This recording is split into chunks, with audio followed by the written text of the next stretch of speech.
કે લોકશાહી જેવું કાંઈ છે જ નહીં, લોકશાહી ડિસ્ટ્રોય થઈ ગઈ છે. કોઈ એસસી કેટેગરીના લોકો કોઈ પ્રોટેસ્ટ કરતા હોય તો એને આતંકવાદી ઘોષિત કરી દે.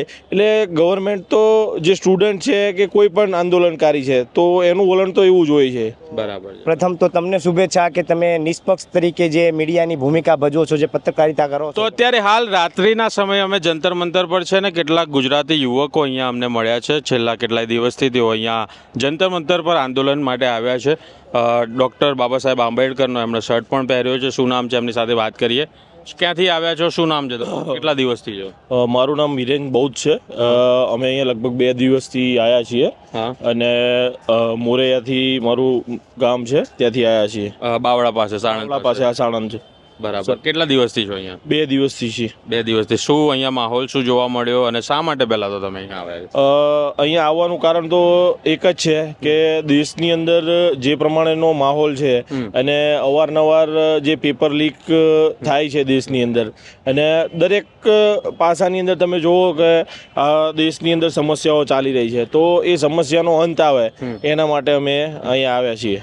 પણ એવું કહી રહ્યા છે લોકો કે અહીંયા તો બધા જે વિરોધ કરી રહ્યા છે દેશદ્રોહી છે, હવે બધા ટેગ લગાવવામાં આવી રહ્યા છે. એ ગવર્મેન્ટ તો પહેલેથી જ કોઈ પણ વ્યક્તિ કદાચ કોઈ પ્રોટેસ્ટ કરતા હોય, કોઈ એસટી ભાઈઓ કદાચ કોઈ પ્રોટેસ્ટ કરતા હોય જંગલ માટે, તો એને નક્સલવાદી ઘોષિત કરી દે.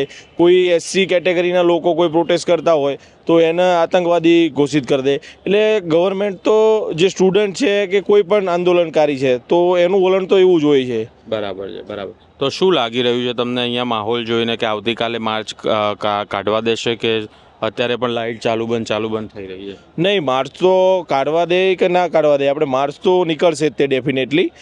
કારણ કે અહીંયા જે પ્રમાણેનો માહોલ છે તો એ જોતાં લગભગ 4 થી 5 લાખ સ્ટુડન્ટો હશે અને કાલે બીજા પણ લોકો આવશે તો માર્ચ તો નીકળશે. આટલી એકદમ બફારો છે, ગરમી સતત આટલી બધી પડી રહી છે, બરાબર, અને એની વચ્ચે લોકો અહીંયા, તમે શું સ્ટુડન્ટ છો, તમે શું કરો છો, કેવી રીતે અહીંયા પહોંચ્યા? નહીં, હું તો અત્યારે પ્રાઇવેટ જોબ કરું છું. સ્ટડી મારી ફિનિશ થઈ ગઈ છે, પણ આવનારા જે ભવિષ્ય છે, ભવિષ્ય માટે અમે અહીંયા આવ્યા છીએ. શું નામ છે તમારું? મારું નામ ચેતનભાઈ છે. ચેતનભાઈ, શું કહેશો આ પ્રોટેસ્ટને લઈને?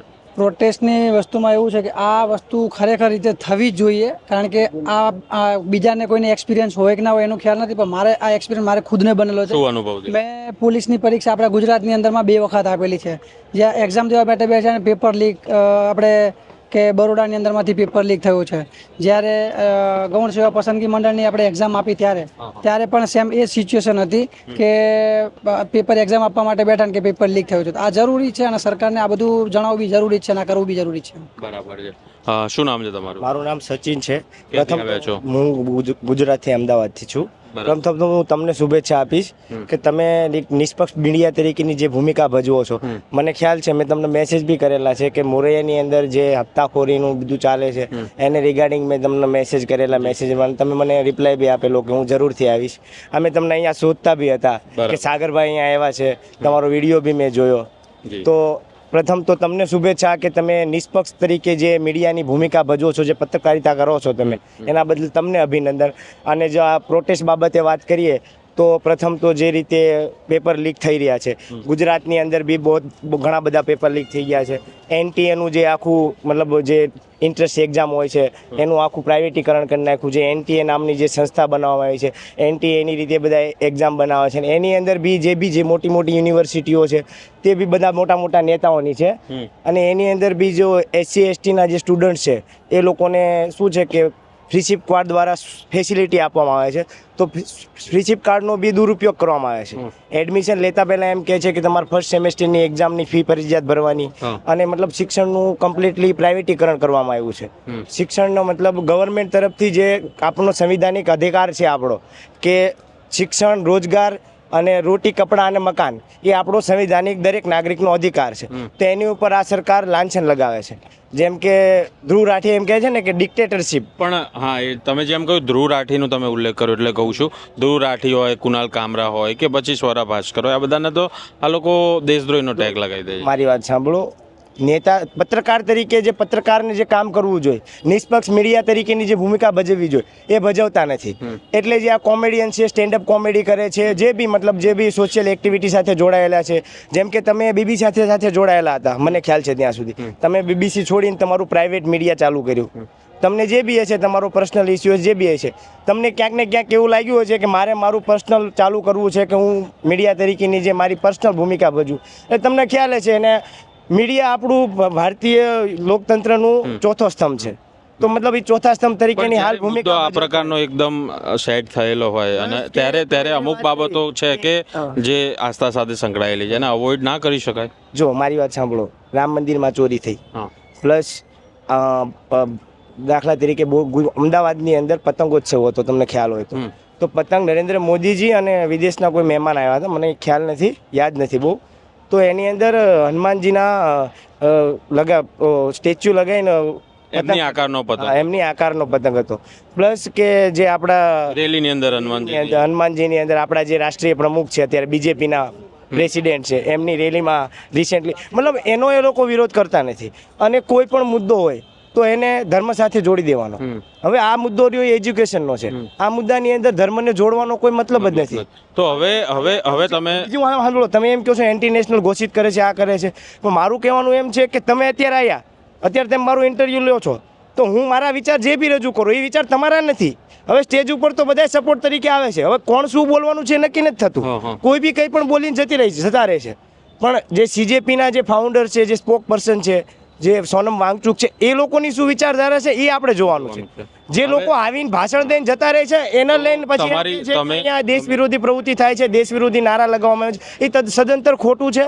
અને આ શું છે કે સાંપ્રદાયિકતાનો ઝઘડો ઊભો કરવાની વાત છે. હવે તમે કેટલા દિવસથી છો, તમને શું લાગી રહ્યું છે કે કઈ દિશા તરફ આ સરકાર કેવું છે, તમે માનતા હો કે ના માનતા હોય, પણ હું જરૂરથી માનું છું આ સરકારને ચલાવવા માટે જ્ઞાનેશ કુમારનો સપોર્ટ છે, આપણા મુખ્ય ચૂંટણી કમિશનર.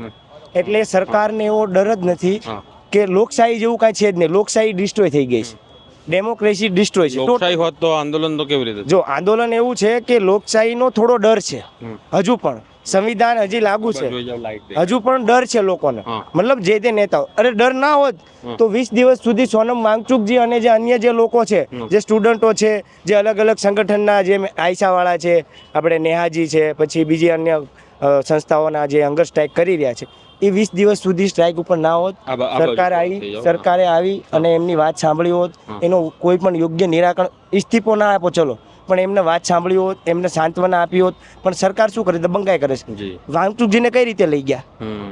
જેમ મતલબ એક કોઈ ચોરને પકડવા આવ્યા હોય, કોઈ એક તાનાશાહી આતંકવાદીને પકડવા આવ્યો હોય, એ રીતે પડદા લગાવીને લઈ ગયા. તે લોકો શું સાબિત કરવા માંગે છે? તો એમને મતલબ ડર જ નથી. વસ્તુ હવે મારે તમને પણ હવે વાત સાંભળો, બરાબર. તમે કેટલા દિવસથી અહીંયા છો, તમે કઈ જગ્યાએ કેવી રીતે રહી રહ્યા છો, શા માટે તમે આટલે દૂરથી આવ્યા, શું એવું તમને લાગ્યું કે તમારા હેતુ એક જ હતો? જો હું કોઈ એક્ઝામ બી નથી આપતો, મારું એજ્યુકેશન બી ખરું, હું બી પ્રાઇવેટ જોબ કરું છું, પણ હું એક ભારતીય નાગરિક તરીકેની જે મારી ફરજ છે, હું એક જાગૃત નાગરિક છું, બધા મુદ્દા જોઉં છું, સાંભળું છું, જે સત્ય છે એની સાથે ચાલું છું. મને જે લાગ્યું કે આ સત્યનું આંદોલન છે, અહીંયા સત્યને દબાવવાની કોશિશ થઈ રહી છે, સત્યને દબાવવાની જે કોશિશ થાય છે એની અંદર પબ્લિક વધુમાં વધુ જોડાશે, વધુમાં વધુ એને સમર્થન મળશે, તો સરકારને ઝૂકવું પડશે. એટલે હું એક આઈસને બદલાવ છે એવું નથી, પણ બધા એવું જ રાખશે મારા એકના જવાથી શું થઈ જશે, પણ બધા એવું જ વિચારશે કે મારે જવું જ પડશે, તો અહીંયા પબ્લિક વધશે, સમર્થન મળશે, એટલે સરકારને ખબર પડશે કે વિરોધ વધુ છે, વધુ લોકો વિરોધમાં છે, તો સરકાર કદાચ ઝૂકી શકે. અને ધર્મેન્દ્ર પ્રધાન પણ ઇસ્તીફા મતલબ રાજીનામું આપી દે. બરાબર. એટલે અમારો હેતુ એ જ છે કે ધર્મેન્દ્ર પ્રધાન રાજીનામું આપે અને કોઈ સારો એજ્યુકેશન મિનિસ્ટર આવે, મતલબ એકાઉન્ટેબિલિટી છે, જવાબદેહી હોવી જોઈએ. એકાઉન્ટેબિલિટીની વાત કરીએ તો એમ તો આપણે ગુજરાતમાં મોરબી કાંડ થયો, એ પછી વડોદરાની અંદર બોટ કાંડ થયો, હમણાં થોડા દિવસ પહેલા જ ગઈકાલે જ ફેક્ટરીમાં આગ લાગી, ઘણા બધા લોકો મરી ગયા. આવી તો અનેકો ઘટનાઓ થઈ, તક્ષશિલા કાંડ થયો, પણ એકાઉન્ટેબિલિટી તો ક્યાં? હવે એને તો લોકોને હવે આ એક આદત પડી ગયો.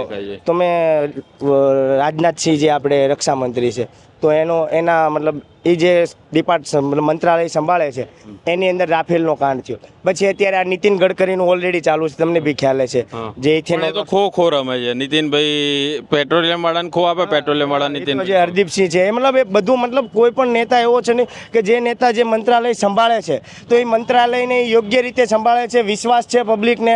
એ મતલબ એ જે બી નેતાઓ, ભાજપના જે બી નેતાઓ મંત્રાલયો જે બી લઈને બેઠા છે ત્યાં બધી જગ્યાએ ભ્રષ્ટાચાર જ થાય છે. હું તો એવું ઈચ્છું છું કે આખી સરકાર પડી જવી જોઈએ, આખી સરકાર જ પડી જવી જોઈએ. નરેન્દ્ર મોદી કોઈ તો પછી તમને કોંગ્રેસ કે આમ આદમી પાર્ટીના સમર્થક કહેશે? જો હું કોંગ્રેસ આમ આદમીની સપોર્ટર નથી. જ્યાં સત્ય છે, જ્યાં લોકોનું હિત છે, જે લોકોની વાતને સાંભળે છે. આપણે અન્ના આંદોલન થયું હતું તો અન્ના આંદોલનની અંદર કેટલા દિવસ ચાલ્યું હતું?